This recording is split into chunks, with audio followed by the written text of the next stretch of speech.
All right, so we have some news on the Bakhram Murtazaliev front. There are some things we have to unpack when it comes to Bakram because whether you guys know it or not, whether the big media outlets making it known to you or not, he is becoming a prominent figure at 154 pounds again. And at some point, sometime in the next, I would say 6 to 12 months, one of the big names, whomever is holding the IBF title, will have to come in fact see Bakhram Murtazaliev. So they'll talk about it at some point, but you'll get it first on YouTube here from True School Sports, the home of boxing on YouTube. So let's talk about it because for those that know, for those that don't know, Bakhram Murtazaliev is once again the IBF mandatory challenger. And you may say, well, BT, didn't Bakhram just lose? How the hell could he become the mandatory so fast without fighting? So let's talk about that first before we get into anything else.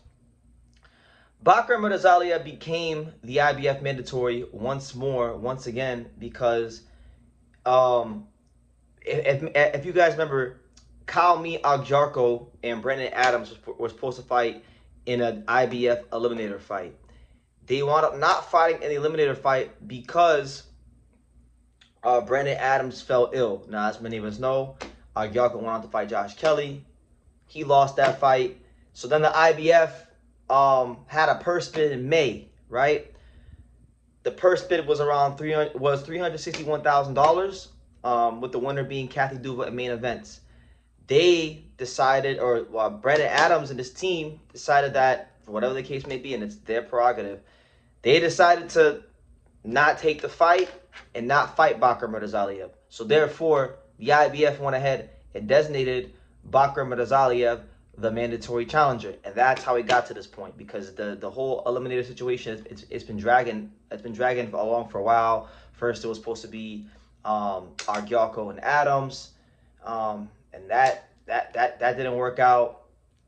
Then it became Bakram and Adams. That didn't work out, so the IBF just said, F it, we'll designate Bakram the mandatory challenger, and that's what it is. So right now, as it was reported by Kathy Duva main events, they're trying to make an October fight for a Bakram to keep him active, because Josh Kelly is not going to fight Bakram in a rematch right now. He already beat Bakram, and he's targeting a big money unification fight with Jaron Boots Ennis, right? So in the meantime, they're going to have to keep Murtazaliev nice and match fit and active, and they are targeting an October fight for him to stay busy and do his thing there. Now, looking ahead to the future, because I'm sure they're going to find someone that is good, but Bakram will probably beat them in Russia. So granted that he's able to handle his business and stay in that position, that presents the scenario for either A, Josh Kelly to rematch Bakram if he is to come through the Boots fight, or we wind up getting the fight that I asked for 2 years ago. Because if you guys have really watched this channel and pay attention to things I say on my lives, when Jaron Ennis was at 147 pounds, and he was around the time when Crawford was talking about fighting Madrimov, or Crawford was exploring a move to 154. I remember around June or July or May of 2024, somewhere around that time. I have videos on this channel of me saying that I think the best move for Jaron Ennis would be to go to 154 pounds, fight Bakhram Murtazaliev, who I thought he could beat, and get himself in a prime position to fight Terrence Crawford, right? Now, obviously, he didn't do that. Terrence went and fought Madrimov, won that fight. Terrence then went and fought Canelo, won that fight.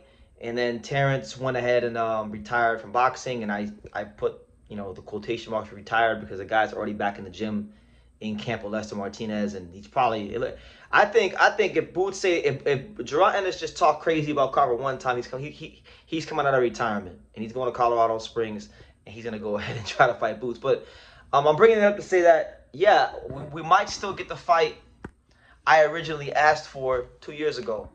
And I think it'd be an awesome fight. I think it'd be another chance for Jaron Ennis to continue to prove who he is in the sport, because Bakram is limited. He's got cement feet, and if you can box and move with him, and you don't sit there and overly exchange, pick your spots when to exchange, you can beat him. I mean, Josh Kelly doesn't even punch anywhere close to as hard as Jerron Ennis.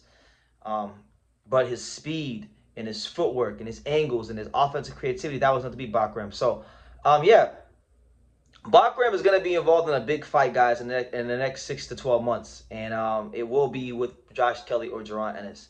So, there is that. And it goes, it goes to show you guys that some guys just have a hard time getting a fight no matter if they lose or not. Bakram had a very hard time getting a fight when he was champion. Like, the guy was literally at the top of the food chain of the 154 division and couldn't get fights.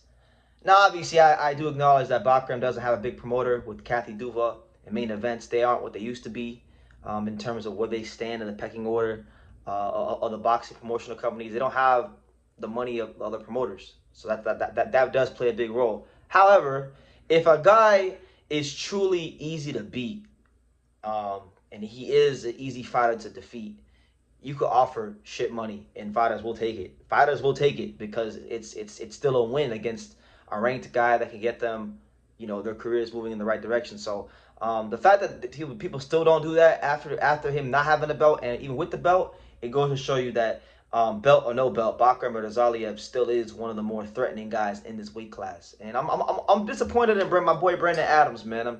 I'm disappointed in the fact that they didn't take the fight. Obviously, I know it's not great money. But I had interviewed Brandon Adams here last year at the WBA convention, and he made it very clear that he was gonna go fight Bakram. He said, "I'll see you soon, brother," and he decided not to fight him. So really disappointed that he avoided the fight. Obviously, he is coming off of some health issues and conditions and things like that. So maybe that played a role.